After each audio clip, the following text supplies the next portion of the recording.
back and to shed light about how entrepreneurship could boost the economy and be an important element in achieving a great and productive economy. We are joined here in the studio by our dear guest, Dr. Abdou Magdi, our entrepreneurship expert. Good morning. Good morning. Good morning, Doctor. Today we're concentrating on the value of business networking to grow the business. Now, what are the key aspects in such a concept, Doctor?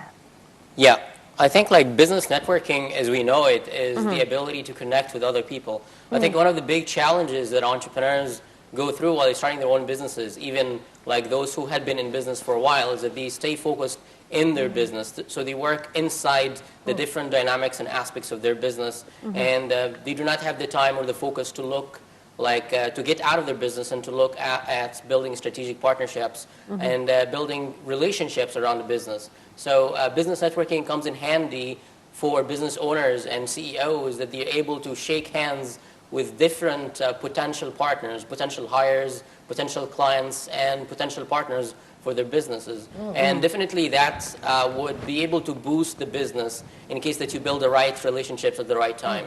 So having like an ongoing flow of new connections at the right time, if you're able to take advantage of the right connection, that provides opportunities for growth, definitely. Yes. When is a good time, Dr. Abdou, for owners to seek business networking? When they should start to do so? Well, I think all the time. I think like even at the point in which that they are starting to think about a new business idea, there is it's going to depend on what do they discuss and the type of networking events they go to. But definitely once they have an idea stage, they have like they're interested in a specific industry or an idea, and by then they would start networking and seeing what people in the industry are thinking and what are the interesting ideas that's going around that. Because by then at the idea stage, they're going to move into product stage. You're going to know who's qualified enough to build the products, what are the existing partners that I can partner with to grow the business, etc. What about the specific challenges that business networking would be good and useful to help and overcome? Yeah, I think like different people use different networking for like different objectives. I mean, like one of the most popular is lead generation. If you run a business and you're looking for clients, going to business networking events or like setting up profiles on business networking events is a vital way for you to connect with potential clients. So definitely lead generation is a big part of it. Recruitment is one big part of it, especially C-level executives. If you're looking at people with a lot of expertise, so like going out and shaking hands with them and getting to know them personally before you go through the recruitment process is also a very effective process. The expanding your network, looking at like what's happening in your industry and other industries is also another objective for which business networking is a very good investment of time. What are different formats of business networking online and offline owner can take advantage of? Yeah, I think like if you look at the concept of business networking, like if you believe in business networking and if you'd like to embody that in everything you do, you can use whatever platform to do business networking. We could see people using Facebook groups for business networking. Yes, there are like dedicated websites like LinkedIn and several other regional websites that could be where you can set up your profile and do a lot of business networking. So do you believe that the social media here is playing an important role and the new applications here that we can use for business networking as well? Exactly. You know, like if you look at business networking online and offline, there is an interesting balance between that. If you're able to use online to build credibility and build your profile and get to know people and allow people to access your profile and to know what you're working on, this is going to be an interesting way to initiate connections.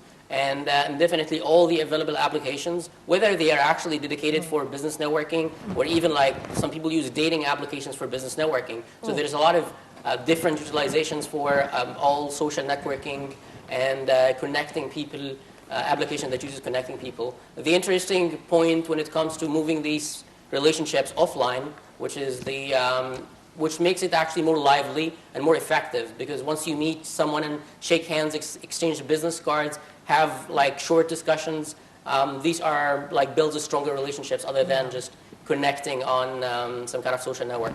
Now, Doctor, how much is too much of engaging in the business networking activities? Yeah, I would say it's going to depend on the rule of the person inside the organization, but there is a very popular term that's used by people who usually criticize those super networkers, which is not working. So other than networking, it's written as not working. Like people who have it's their full-time job is just to go to networking events, get some snacks and talk to people without actually having anything to do. So this is an extreme case, which actually happens sometimes because networking with a specific personality types could be very addictive. Yeah. So especially for business owners who should be busy doing other things, they should engage in networking activities as much as they would generate an ongoing flow of connections, new ideas, but not make it a full-time job. So once or twice a week could be actually too much for, probably too much. It's going to depend on the business, the stage of the business, but looking at relevant networking events and focusing on that would be of a lot of value. Doctor, how can we find relevant networking opportunities? That's a very, very important question. It's also a challenging question because when we look at it, networks could actually be exclusive at some times. So there are some membership-based networks that's closed for its members, which I think majority of networks like to maintain quality and relevance. That's why they are closed. So they have to become a member first before you. So there is these membership-based networks which you can get to know, like very popular associations and networks in which that you can look at the terms, what do they focus on, is this relevant to me, and by then you sign up to the membership. You become a member of the network. So identifying these networks that's relevant to you and engaging with their activities is the straightforward approach. Definitely there is a lot of interesting things like applications like Meetup and several other networks in which that they have an events section. So you can look at the events section and see relevant events that's scheduled. There are something called events aggregators, which is different websites and applications that search the internet for events per geography. So for example, you can look at all relevant events in Egypt, and then you can filter that by business, by a specific industry.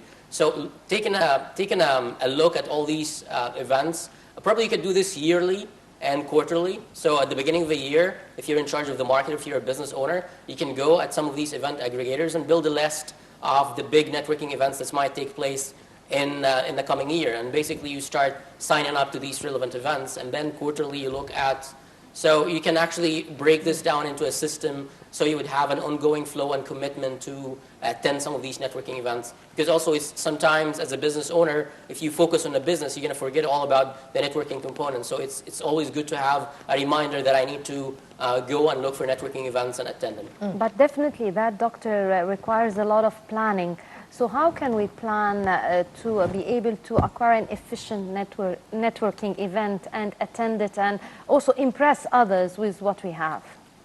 Yeah, I would say that when it comes to networking, experience is the ultimate teacher. So I think it takes a lot of experience for people to know which are the relevant networking events, etc. But it's, I think you can look at credible events for example, if you're in a specific industry, you're going to look at others in the industry. For example, they had some positive feedback in very specific events. So by then these seems to be credible events that I would like to attend as well. And looking at the event description and specific details, probably getting in touch with the event organizers and understanding more about how does it work. And all these are different ways to identify that these are the most relevant events to me. And before that, definitely knowing what I want. So there are some generic networking activities and there's some very specific networking activities. So knowing what I'm looking for and then looking at and investigating further the credibility and the program for the events for which I engage.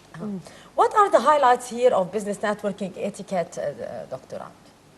Yeah, I think when it comes to business networking, one of the big challenges, especially once people are going for lead generation, is that they becomes overly salesy. So they are oversells themselves, or they sell their products and services, which is actually in the networking environment, you could actually promote yourself and promote your products and services, but you have to do this intelligently. How? How is by looking at what the network cares about.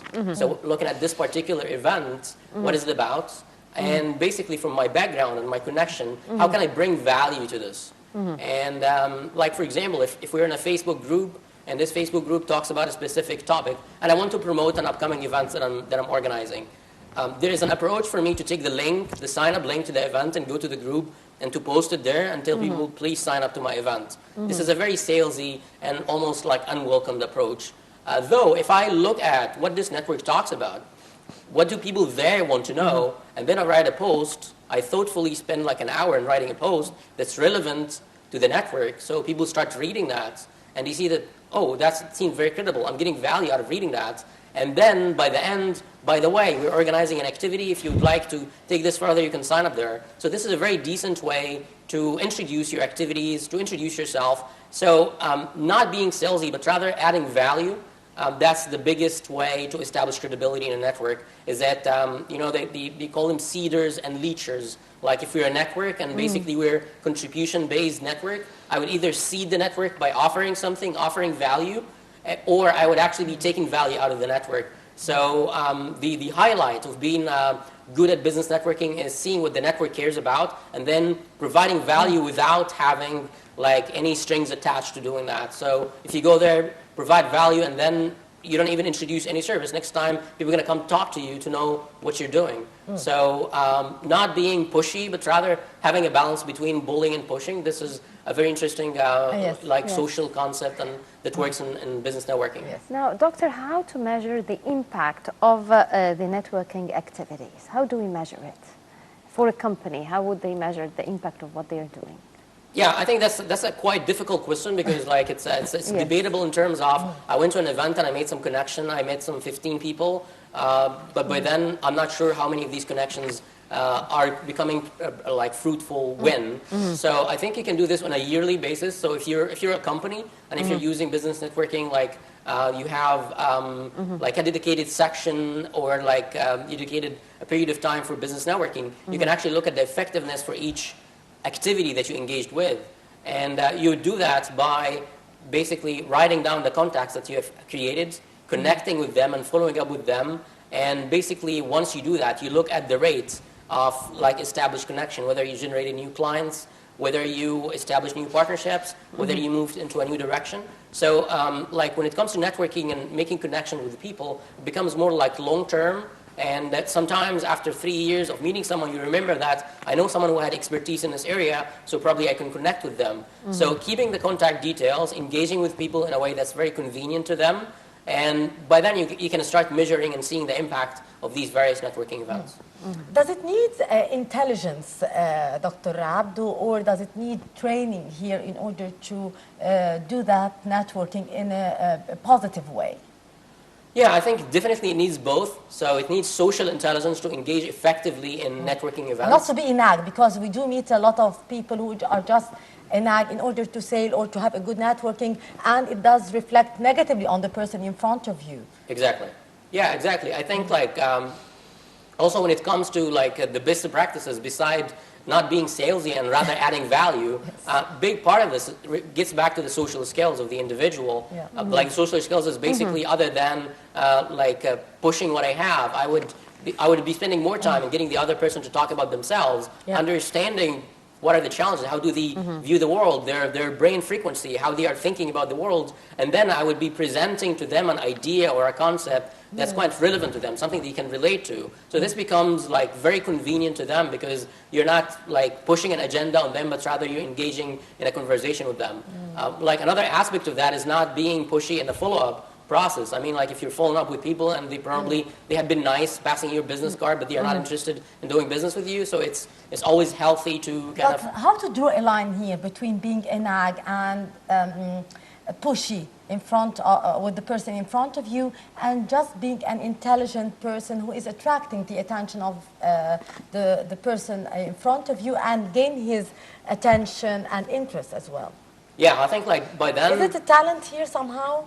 Well, definitely it evolves into a talent, but it's about consistently thinking about providing value to people. Because by then, like the talent is understanding people, understanding their personality types, what they are looking for, and then bringing value to them. So it's as if like I went to a networking event not knowing what to expect, and then someone spent 3 minutes knowing what my challenge is, and then he thoughtfully thought that there's an interesting person that you can talk to, or I know a website where you can find a lot of these listed, or I have a format, an Excel sheet template in which that you can use to get this done. So by then, if I introduce this to someone, they would definitely be very interested in following up and taking the relationship further because I actually added value. And right now in business, they say that there is an evolution in the way business is happening into what they call it open, random, and supportive. So they say like businesses and establishing connections in the business used to be closed, selective, and authoritative, like based on a hierarchy. But rather, what's happening right now is a lot of innovations and new ideas is that you want to get to know a lot of people. They do not have to be at the same size of the company. They do not have to be as successful as your company per se, but you would like to know what's new, what are the evolving companies, etc. So being open, random, and supportive here is by paying it forward, is looking at what people are looking for and helping them with that. That established definitely a lot of network credit that you can utilize on like getting favors from others from the network afterwards because you have consistently added value to it. Now, Doctor, definitely this would be easier for a brand new company starting off because it's still creating its image. But what if this company is an older company? Now, would changing the image and the branding require more networking efforts? And to what extent would a company with a certain image be accepted within the networking community? Yeah, like definitely I would say that more established companies, or let's call them institutions, we have hierarchy and considerations for who to do what. So the challenge usually from these entities engaging is choosing who is going to engage on behalf of the company. So by then it's because if the CEO is not available, then like business development manager, who should actually be representing the company at these events. So giving authority to the individual to represent the company, and also these individuals, they do not have a very large scope of like authority to communicate on behalf of the company. So usually they engage to the level that's slightly personal. So for even those coming to represent companies, they should be allowed by the entity to kind of become like personal. So they are communicating as human beings, even if they are doing that on behalf of the company.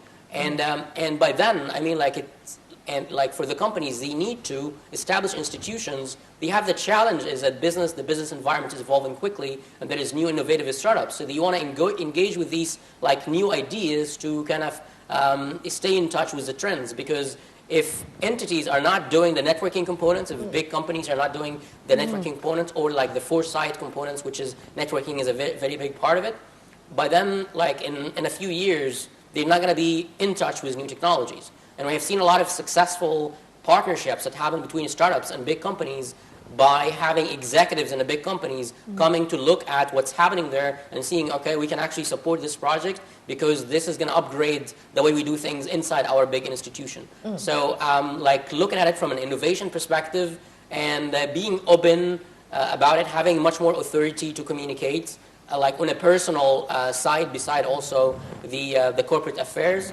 and then following up with this consistently within the structure itself, so it becomes more that I establish a connection with you, and then I'm going to guide you inside my institution to take this opportunity further. Indeed. Dr. Abdo, to what extent these business networking could be a boost to the economy?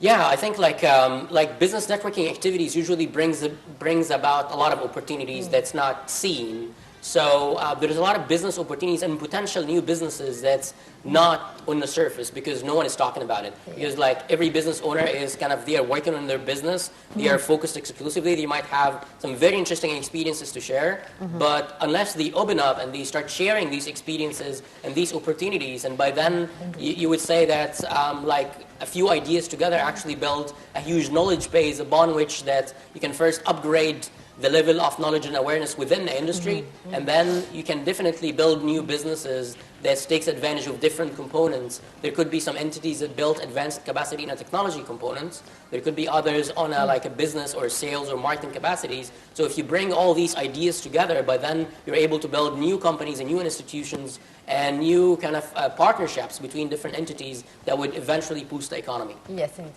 Now, Doctor, when it comes to the business networking, to what extent can it be challenging for some businesses? Yeah, it actually could be challenging for some individuals because like we kind of like sometimes you classify people into introverts and extroverts. So like extroverts they're pretty fine with the stimulation, so they would go out and talk to people. Introverts usually they come and they find a corner and they settle down there. So and this is very challenging because like networking is about walking to people and like shaking hands with them and initiating a discussion with them. That's why there is like models that gets everybody to kind of do an organized networking, which what they call speed networking. So speed networking like activities is that it has time slots, let's say 5 minutes. And these 5 minutes, there is like something like a bell. So every 5 minutes, the bell rings, and then you have to move and talk to someone else. So you organize the environment. So if you have 100 people in a room, every 5 minutes, they have to move to talk to someone else. So by then, like for these introverts who are not really used to this networking environments, they're going to find that someone else has to reach out and talk to them. And also for organizers, sometimes you could find these introverts and like guide them into and introduce to each others to start talking together. So like for these type of personalities, there are specific formats that would definitely work for them and make it easier for them to engage in various networking events. Indeed, Dr. Abdurrahman Magdi or Abdu Magdi, our entrepreneurship expert, thank you very much for your precious input. Thanks for having me. Thank you very much, Doctor. And that brings us to the end of our episode of Breakfast Show. But first of all, I'd like to thank my colleague Mahisti. Thank you very much, Thank you very Mahisti. much, Roshan. Thank you very much, our viewers. Till tomorrow with another group. It's goodbye for now.